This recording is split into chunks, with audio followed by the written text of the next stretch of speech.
Welcome to the Thundercloud, Nameless.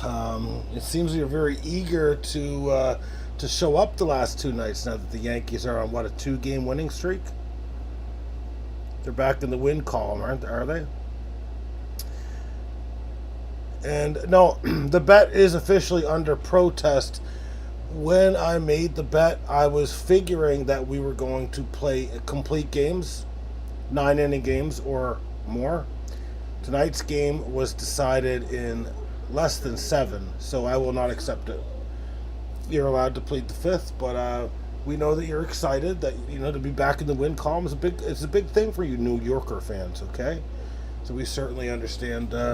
We understand your frustration, and we also understand your gratification too. Thank you for shopping at the Thundercloud.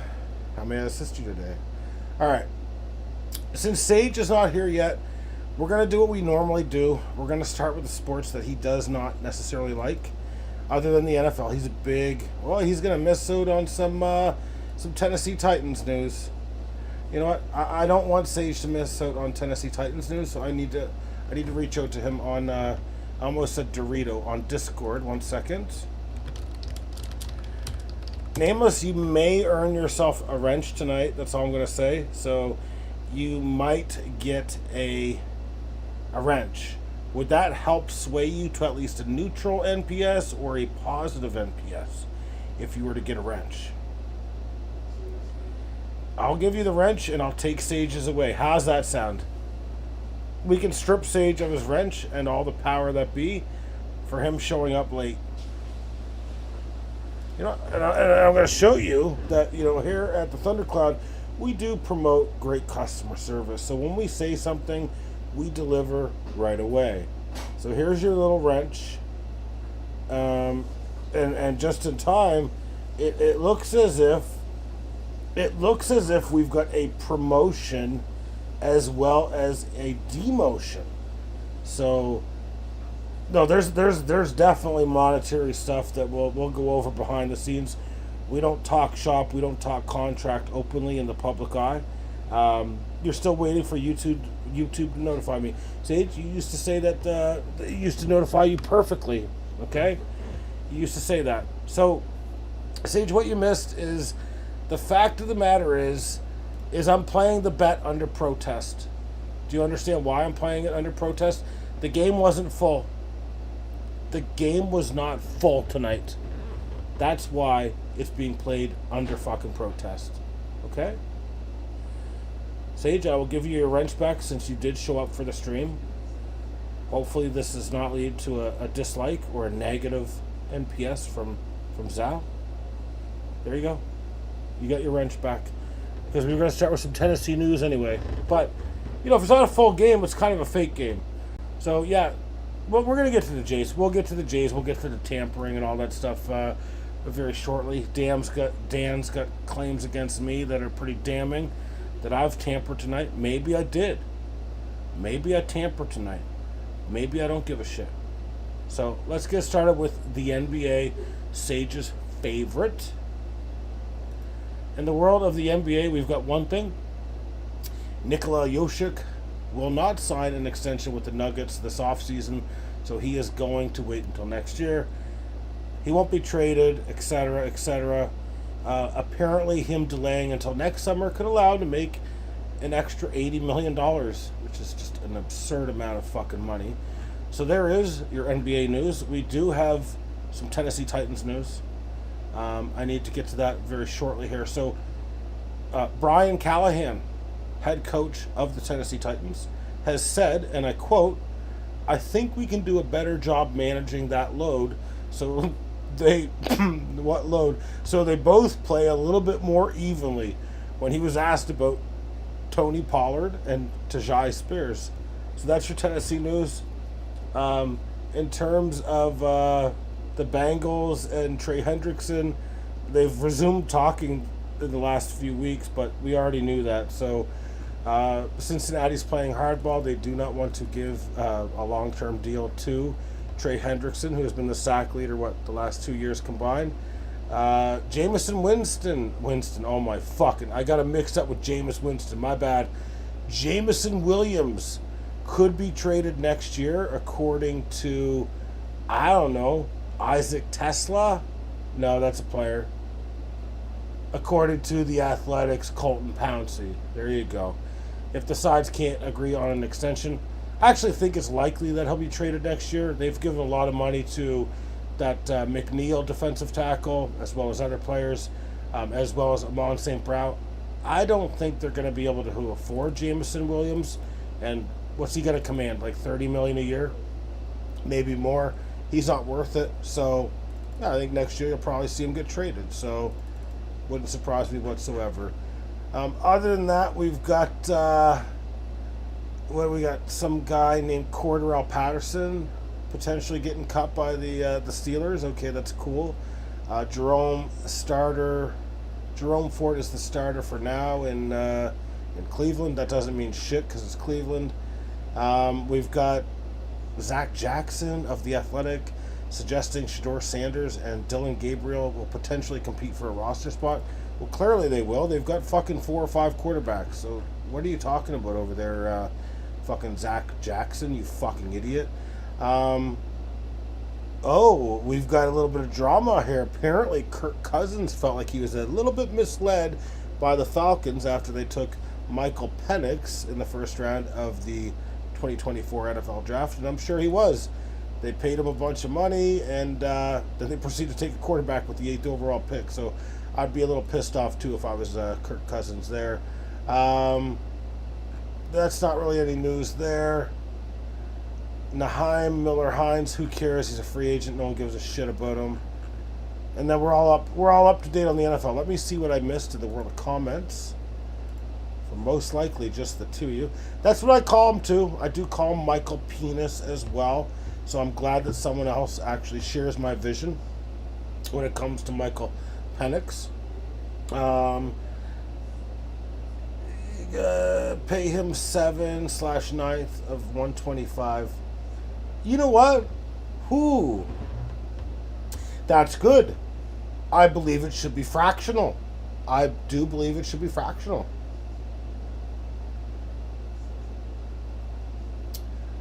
Sage is saying, and I quote in regards to Dan, maybe he should add before saying he wants a guy. He's not going to add Colt Keith.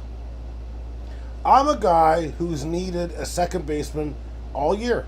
And I'll probably end up cutting Colt Keith too. But yeah, he's got Jose Altuve. I do not believe there was any tamperance or any injustice done on my part. I think that he needs to, maybe add the guy. That's what I said. Add the guy.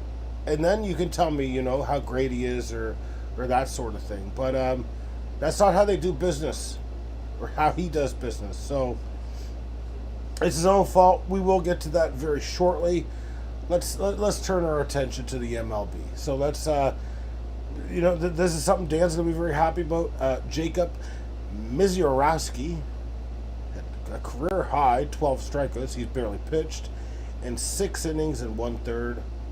Baseball innings. Oh man, butcher that. He's still he's pretty good. I was trying to poke a hole in him a little bit, but that's kind of hard to. Only allowed 4 hits, 1 walk.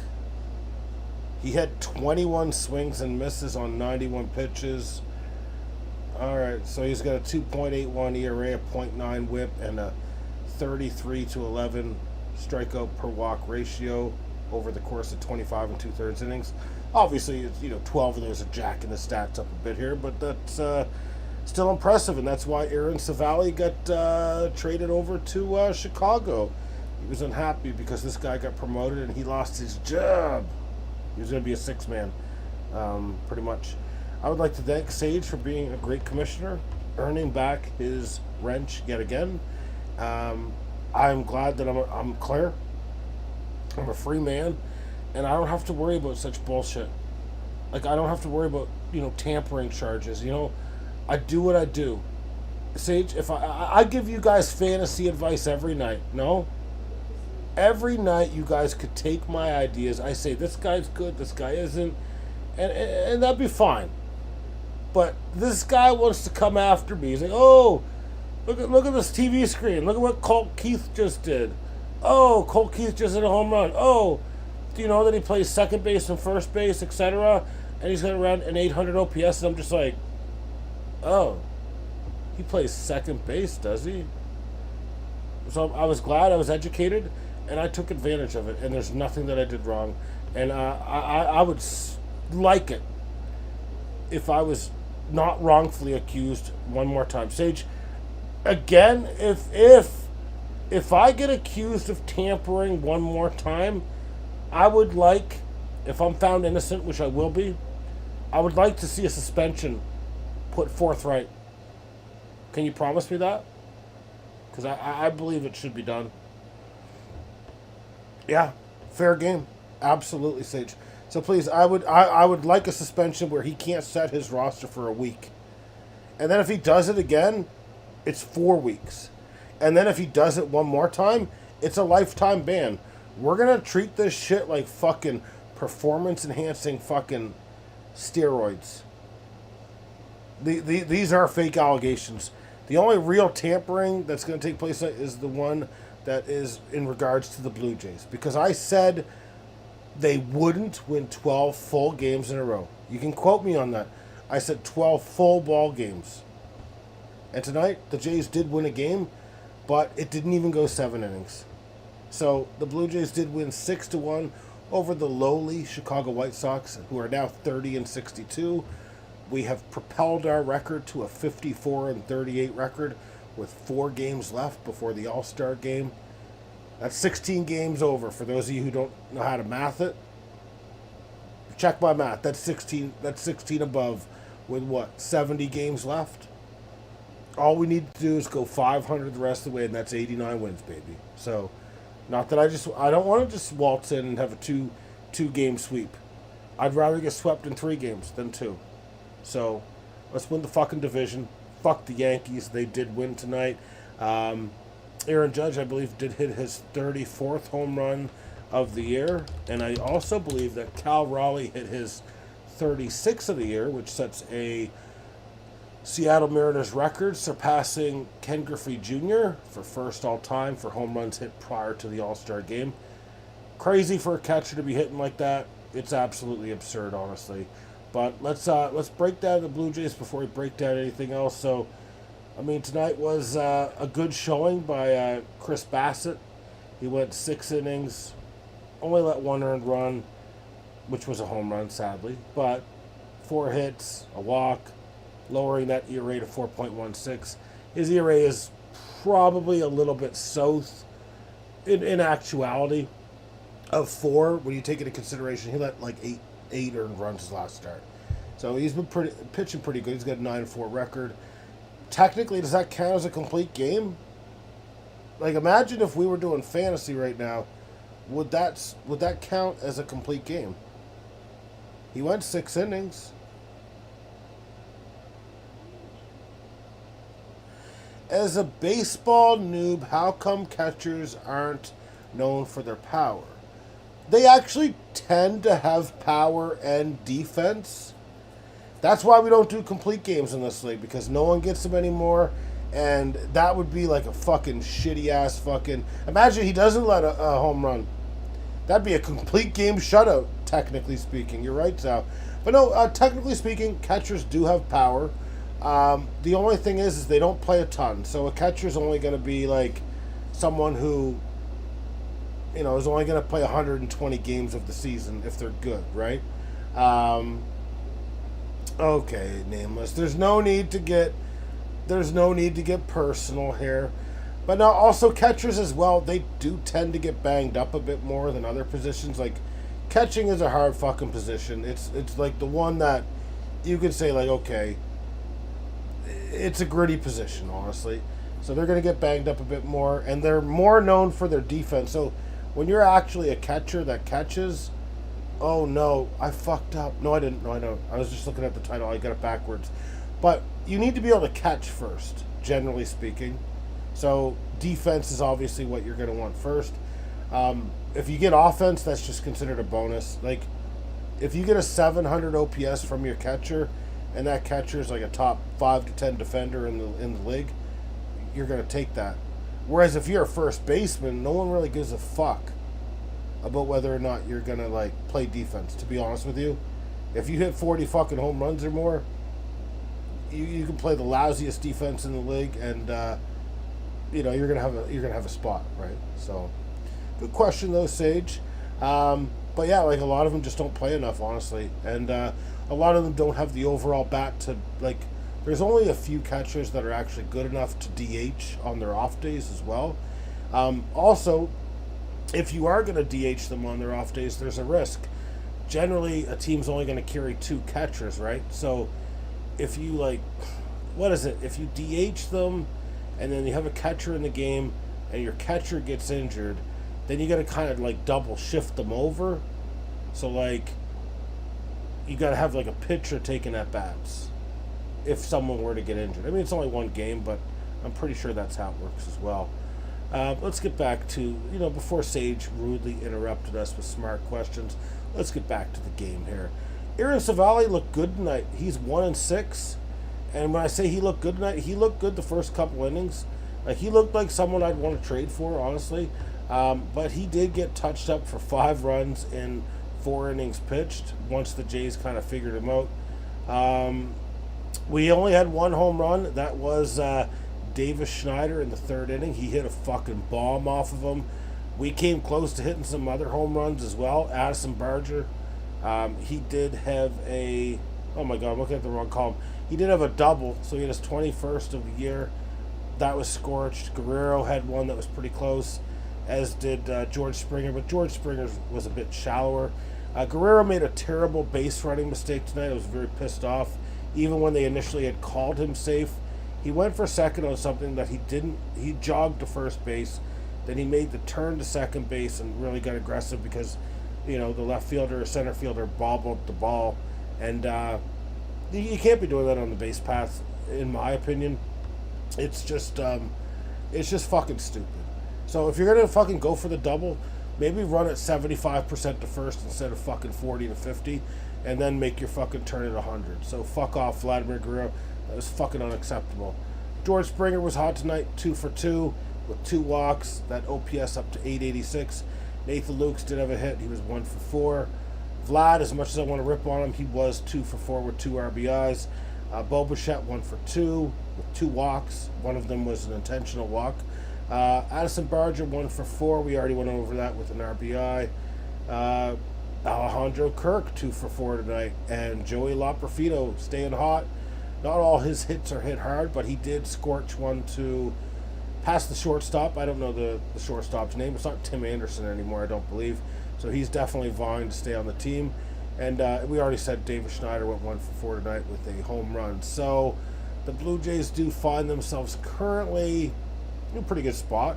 They're 3.5 games up on the New York Yankees, and now 5 games up above the Tampa Bay Devil Rays, who have lost, I believe, 7 of their last 9. So they're on kind of that skid that the Yankees were recently. So hopefully the Devil Rays just drop off. Boston finds themselves on a 5-game winning streak as well. So they're 48 and 45. They're actually better than Kansas City, them being Boston. They're better than Kansas City, Minnesota. They're also as good, slightly worse than Seattle. So there's like a game difference there in favor of Seattle. And they're better than Texas. So Boston's a rebuilding team, and they're doing better than, like, the American League East is still fucking jacked up. What can I say? Like, it's kind of fucked up. Boston will slow down. They've been playing the Rockies, so they will slow down. I do promise you guys that. Let me take a look at the comments that I missed here. You know how I know you're happy? You think Aaron Savali looks good? Okay. He'll get thrown out all over the base paths. He's a pitcher. He is a pitcher, so he's not going to get thrown out. He's not going to be running down to first, second, third, or home. So I strongly disagree with you. That's how you know I'm unhappy. So there you go. All right, we do have the best league in the world. And when I mean best league, I do mean best league in the world. We do need to break down the Pete Rose bowl cut. And we're going to start with a move that was made by Nameless, and that is in adding Jeffrey Springs and dropping Hayden Birdsong. So let's just look up Jeffrey Springs. Jeffrey Springs is a good pitcher who typically cannot stay healthy. I've had him before. He's starting to get a little long in the tooth, turning 33 soon. He pitches for the lowly Oakland Athletics. FIP 4.77, ERA 4.07, strikeouts 79 and 97 innings. He could just be getting back in it because he's pretty much missed like the last. Well, here you want to hear a joke? Then let's talk about Jeffrey Springs' career, just in terms of innings pitched. So in 2018, 32 innings pitched. The next year, 32. After that, he pitched 20. And this is a starting pitcher, not a reliever. Then he had 44 innings pitched. Had a great year when he pitched 135. Then the year after, 16 innings. Then 33. And so far this year, 97. So in 8 seasons, this guy has pitched a whopping 411 innings pitched. That's something that a lot of guys can do in 2 years. And he's doing it over the course of 8 seasons. I think he's a good pitcher. I certainly think that he's absolute dog shit in terms of staying healthy. But let's see how he compares to Hayden Birdsong. Hell of a name, Hayden Birdsong here. I mean, this guy's got a negative .4 WAR this year. At least this guy's already closing in on the innings, though. He's got 137 2/3 in less than a year and a half. So this guy will definitely have the innings on him. But 4.11 ERA, not a great track record. 4.68 WHIP. Yeah, I don't really trust it. So, and he's got 10 home runs let up already. So, yeah, probably a good move. I'd take the gamble on Jeffrey Springs as well. But I just know he'll get injured again. So, we have a very interesting move that I do need to report from, I believe, Bases Loaded IBB as well. It's a very interesting name that I'm about to announce. I just need to find this guy's, so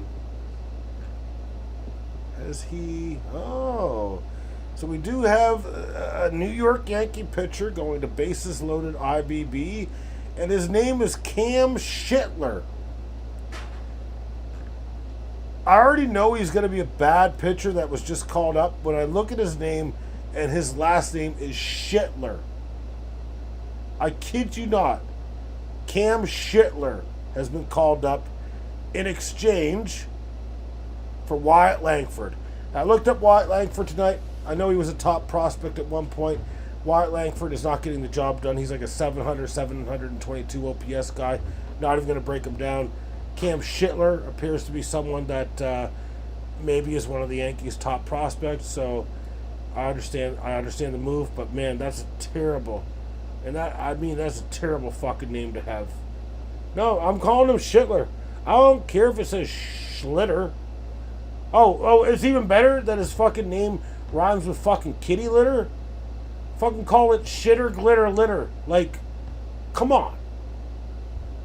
That's a terrible name. However we're gonna look at that, that's a terrible fucking name. So, welcome to the big leagues, Cam Shitty Litter. We do have. Whoa, is this real? Is this real news here? We've got Graham's great team making a move today, dropping Pablo Lopez. Almost said Escobar. Pablo Lopez. Did he just go on the DL? Pablo Lopez, 29 years old, Minnesota. Here, let me just get the other guy up that he added. 1 second here.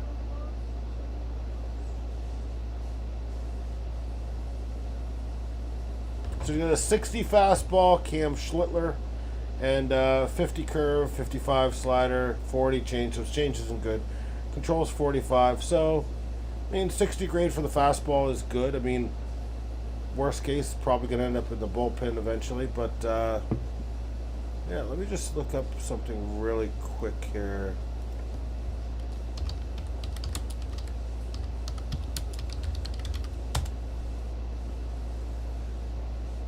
Oh,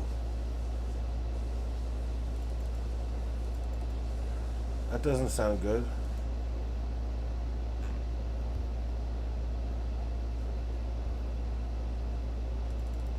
So he had some sort of injury. I don't know what he got injured because Brave is a terrible search engine. I love Brave for avoiding ads on YouTube and that sort of thing, but it is not a good one. But if I go to fucking, let's just hope that there's no audio that comes out. If I go to Chrome.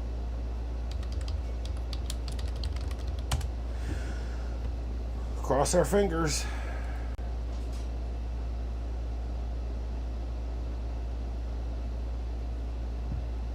When was he transferred to the 60-day DL? Okay, so he is injured. He was diagnosed with a Therese major strain last week. Expected to miss up to 3 months with the injury. All right, well, that makes sense. Because I was wondering, because I was like, if this guy's active, I'm going to pluck him. And I'm going to pluck him real good. Because he had a 2.282 ERA, a 2.99 whip, FIP, sorry. And whip was just under like 1.1, so yeah, he was doing really good. That's a big blow for Minnesota. I don't think Minnesota has a chance in hell to make the playoffs this year, if I'm being honest with you. So that seems like a nail in the coffin there. Hard to believe it's been over 3 years since he was traded for in that trade for what's his face, that Arias, Luis Arias. Because that was part of the trade. There was those two going back and forth with each other. I think that Minnesota got the best of that deal because Arias can only hit fucking 1 or 2 home runs per year. So yeah, it's nice to have average, but you need a little bit of pop as well. Let's see who was dropped over here, or not dropped, picked up. Spencer Arrighetti. Okay, let's see what this guy's all about. I know it's Houston. And Sage, you're right. It's very surprising when we see Graham get active in the league. Typically speaking, he will go months, if not years, without setting his roster. So he picks up a guy in Spencer Arrighetti, who I think is a young guy, has a bit of upside, 4.64 FIP. He's got a 5.5 whip, but it's only a 9 2/3 inning. So we'll kind of see what happens there. That's a very small sample size. Only 25 years old. That might be a good pickup, actually. What else do we have here? We do have Colt Keith being added by Team Rodfather. Being dropped is Jake Cronenworth. So Colt Keith, I saw him hit the ball tonight. I know he's young. He's 23 years old. He was signed to a lucrative contract as a rookie. I do know Dan was tooting his horn last year. So that's why I came in and I swooped in and I took him. He hit a home run tonight. He helped propel Detroit to a win over Tampa Bay. So that's all I needed to hear. But it does help that he's got a 779 OPS as a second baseman. He's got not much home runs. I mean, he's only got 7 of them. Stolen bases, I bet you, is dog shit. Absolutely. He's only got 0 of them. But hey, he gets on base a little bit. Doesn't strike out a ton. He's 23. He seems to be more evolved than Jackson Holiday. And he actually has more at-bats than Cronenworth, Jake Cronenworth. So that's why I took a gamble on him. We'll see if it pans out. It scares me a little bit that he is a lefty, because as a lefty, he's probably highly susceptible to like left-handed pitching, obviously.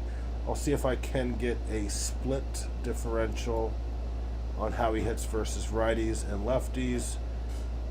Just give me 1 second here. I'll get to the comments here in a minute.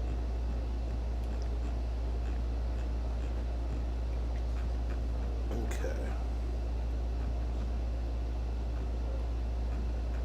I don't care about home and away. Okay, so this is a problem. This is something I do not like to see as the GM of Colt Keith. You'll probably see me cut him very soon. He has an 845 OPS against righties, so I love seeing that. There's more right-handed pitching in the league than lefties. He's got 233 plate appearances as well. So he clearly can hit the righties. Now, he's only got 40 plate appearances against the lefties. And in that small sample, he's got a putrid 414 OPS. So I'm still interested in trading for a second baseman to anyone who wants to, do a trade here. Again, I'm liking what I see against righties. That's a fucking OPS plus of 134. But against lefties, he's got an OPS plus of 22, which basically means he's 5 times worse than a fucking replacement level player, how I see it. So we'll see what happens there. Let's run through the daily scorecard once we have caught up on the comments. So we've got him as the number 10 Yankees prospect. That's being Cam Schittler. We got Graham is still alive. We already went over that. He must have sensed that we were discussing his potential release from the league. Maybe he caught wind of it, Sage. Maybe he did catch wind of it, that he was going to get relegated. And, he wants to survive a little longer. So I like that. That little Charles Darwin in Graham's ungrateful team. Let's get to the scorecard. Let's cut to the chase here, guys. Come on now. Oh my goodness. Goddamn indigestion. Alright, so we're all brought up to speed on everything, I do believe. So I'm currently atop Vlad the Impaler's 8-7. Sage does find himself losing 8-6 against Alejandro's astounding team. Dan finds himself off to a very swift start. He's up 14-0 against the aforementioned Graham's great team. And bases loaded, IBB finds himself in a cockfight against my mother, 7-7. So we'll stay tuned. We'll see what happens. Bases loaded, IBB, you need this. I think you will, and I promise you, regardless of how this week goes, it does seem like you are going to get into 7th place. You got to start somewhere. Maybe you could be the next Dark Sliders over there. You can start from the bottom and end up in the middle. That's the motto, I think, isn't it? That's how the kids say it these days. Sage is saying Corpse is the only one that you can't beat this year. Sage, I can lay the smackdown too. I know that we've traded blows, but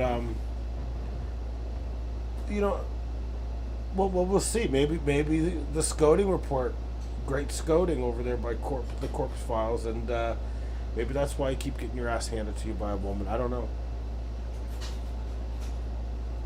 It takes a big man to admit that he got the shit kicked out of him all year against, a woman. So that's all I'm going to say about that.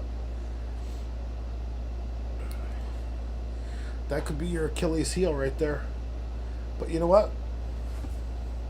I will beat you when it matters the most.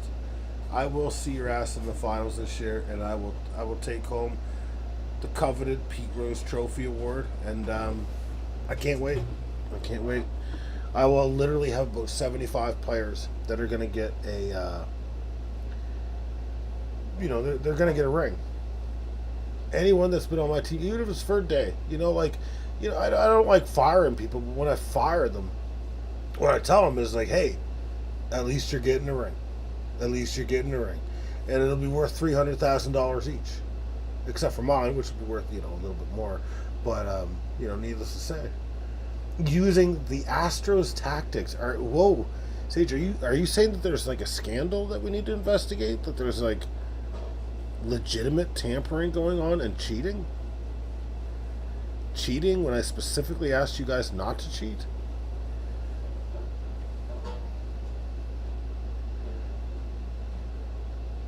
I need to do some math here, because Zhao actually made an extremely good point. So, if you've got 9 times 4, that's going to give you 36. So if we take 34 or 33 and divide it by 36,